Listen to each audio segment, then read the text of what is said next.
Hello everyone, मैं हूं कामरान चौधरी और आप देख रहे हैं chemistry with Kamran. Previous lecture में हम लोग डिस्कस कर रहे थे फंक्शनल ग्रुप को, जिसमें हमने डिटेल में देखे थे डिफरेंट फंक्शनल ग्रुप्स। अब जिन लोगों ने प्रीवियस लेक्चर या इस चैप्टर के तमाम लेक्चर्स नहीं देखे हुए तो आप क्या करेंगे, आप चैनल पर जाएंगे, प्लेलिस्ट मौजूद है आपकी क्लास 10 के चैप्टर नंबर 11 ऑर्गेनिक केमिस्ट्री की। वहाँ पर आपको इस चैप्टर के तमाम प्रीवियस लेक्चर्स मिल जाएंगे।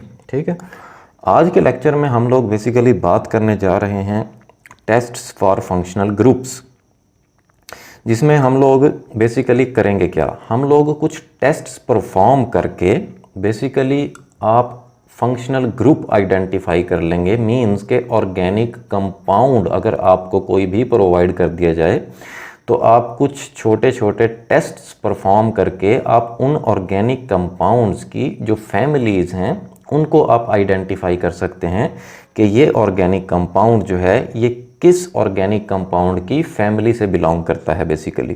ठीक है, सो उन टेस्ट्स में सबसे पहला जो हमारा टेस्ट है वो है टेस्ट फॉर अनसैचुरेशन। अब हम लोग जो टेस्ट्स परफॉर्म करने जा रहे हैं उससे हम ये आइडेंटिफाई करेंगे कि आपको जो ऑर्गेनिक कंपाउंड गिवन है क्या वो अनसैचुरेटेड है या अनसैचुरेटेड नहीं है। ठीक है, सो मैं बहरहाल प्रीवियस लेक्चर्स में आपको बड़े डिटेल से एक्सप्लेन कर चुका हूँ about saturated hydrocarbons and unsaturated hydrocarbons, लेकिन क्योंकि यहाँ पर आ गया है मैं दोबारा से आपको एक्सप्लेन कर देता हूँ कि बेसिकली अनसैचुरेटेड हाइड्रोकार्बन्स होते क्या हैं। अब अनसैचुरेटेड हाइड्रोकार्बन्स को आप कैसे डिफाइन करते हैं, क्या होते हैं। हम अनसैचुरेटेड हाइड्रोकार्बन्स को कुछ इस तरह से डिफाइन करते हैं कि the hydrocarbons which contain double or triple bond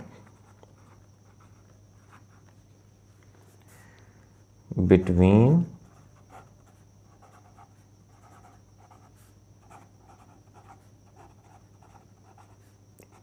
carbon carbon atoms.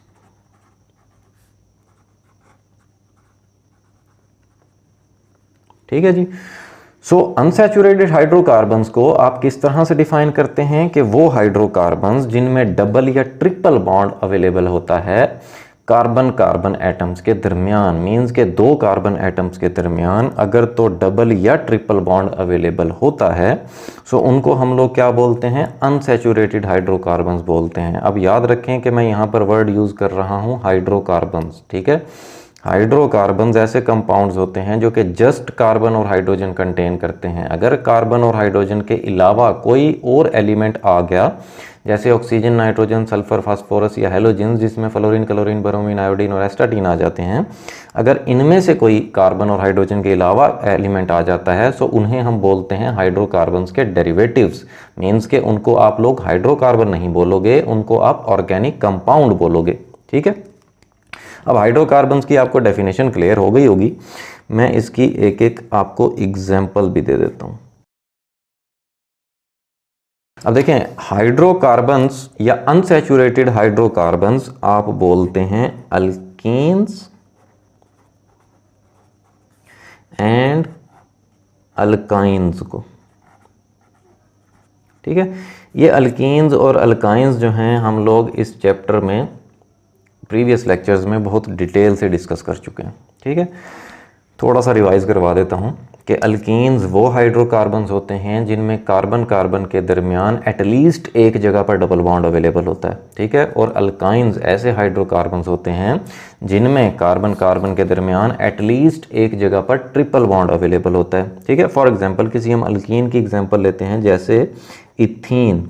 ठीक है, इथीन का क्या फार्मूला होता है, C2H4।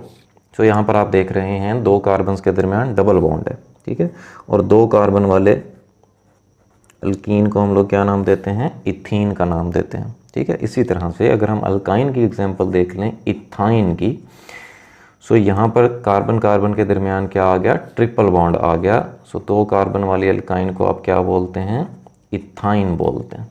ठीक है, सो ये तो आपने देखा अनसैचुरेटेड हाइड्रोकार्बन्स की डेफिनेशन और उसकी एग्जांपल्स। अब हम चलते हैं ज़रा अपने टेस्ट की तरफ कि कौन सा टेस्ट आप परफॉर्म करते हैं अनसैचुरेशन के लिए, अनसैचुरेशन को आइडेंटिफाई करने के लिए। ठीक है, प्रीवियस लेक्चर में हम लोगों ने स्टार्ट किया था टेस्ट फॉर अनसैचुरेशन, जिसमें हमने पहला टेस्ट कर लिया था प्रीवियस लेक्चर में, जो कि था ब्रोमीन वाटर टेस्ट। ठीक हो गया। आज हम अनसैचुरेशन के लिए ही एक और टेस्ट परफॉर्म करने जा रहे हैं जिसको हम बोलते हैं बेयर्स टेस्ट फॉर अनसैचुरेशन। अब ये जो बेयर्स टेस्ट है ये एक केमिस्ट था एडोल्फ वॉन बेयर, ये उसने परफॉर्म किया था, तो उसके नाम से ही ये टेस्ट है। ठीक है, इसका अब हम प्रोसीजर देख लेते हैं कि बेसिकली प्रोसीजर क्या है, कैसे आप आइडेंटिफाई कर सकते हैं unsaturation in a given organic compound या in a given sample of organic compound. ठीक है, सो उसके लिए आपने करना क्या है, पहला स्टेप आपने ये करना है कि dissolve about 0.2 gram of the organic compound in water.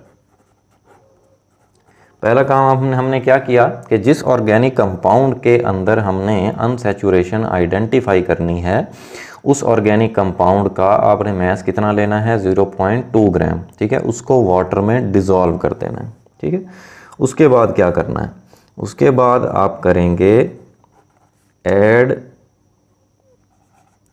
2 to 3 drops of alkaline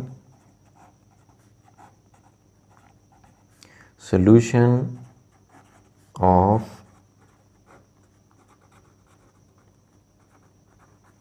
potassium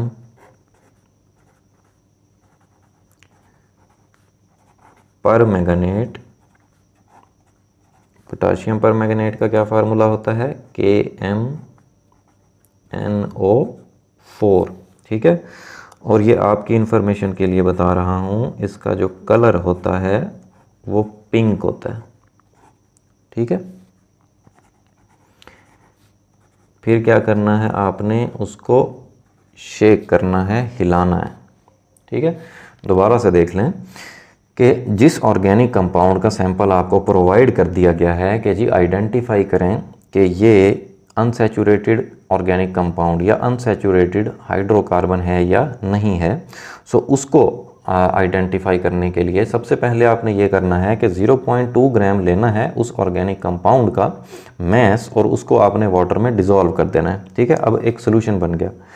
अब उस सोल्यूशन के अंदर आपने 2 से 3 कतरे अल्कलाइन सोल्यूशन, जो कि किस चीज़ का है, पोटाशियम परमैंगनेट का है। ठीक है, अल्कलाइन सोल्यूशन ऐसा सोल्यूशन जिसकी pH 7 से ग्रेटर होती है, उसे हम अल्कलाइन सोल्यूशन बोलते हैं। ठीक है, सो अल्कलाइन सोल्यूशन KMnO4 का उसके 2 से 3 कतरे आपने इस सोल्यूशन के अंदर डालने हैं जो कि आपने पहले बनाया, और उसको हिलाना है। ठीक है, सो आपके पास जो रिज़ल्ट आएगा वो क्या होगा, उस रिज़ल्ट से आप बेसिकली आइडेंटिफाई कर लेंगे कि ये जो गिवन ऑर्गेनिक कंपाउंड है ये अनसैचुरेटेड हाइड्रोकार्बन है या नहीं है। अब वो रिज़ल्ट क्या होगा, पिंक कलर विल डिसअपीयर। ठीक है, जैसे मैंने अभी आपको बताया कि KMnO4 का जो कलर होता है वो क्या होता है, वो पिंक होता है। ठीक है, सो अगर तो पिंक कलर जो है वो डिसअपीयर हो जाता है, ख़त्म हो जाता है, डीकलराइज हो जाता है ये KMnO4, देन इसका मतलब ये है कि वो जो गिवन ऑर्गेनिक कंपाउंड था वो कोई अनसैचुरेटेड हाइड्रोकार्बन था। ठीक है, अगर कलर डिसअपीयर नहीं होता तब इसका मतलब ये है कि वो जो गिवन कंपाउंड था आपके पास वो अनसैचुरेटेड हाइड्रोकार्बन नहीं था। ठीक है जी। सो इस तरह से हम लोग ये बेयर्स टेस्ट परफॉर्म करते हैं। होपफुली बड़े अच्छे से आपको क्लियर हो गया होगा। फिर भी अगर आप लोगों का कोई क्वेश्चन होता है देन आप नीचे कमेंट सेक्शन में मुझसे पूछ सकते हैं या मुझे पर्सनल ईमेल भी कर सकते हैं। अगर आपको वीडियो पसंद आई है तो चैनल को सब्सक्राइब जरूर कीजिएगा, वीडियो को लाइक किया करें, शेयर किया करें। Thank you very much.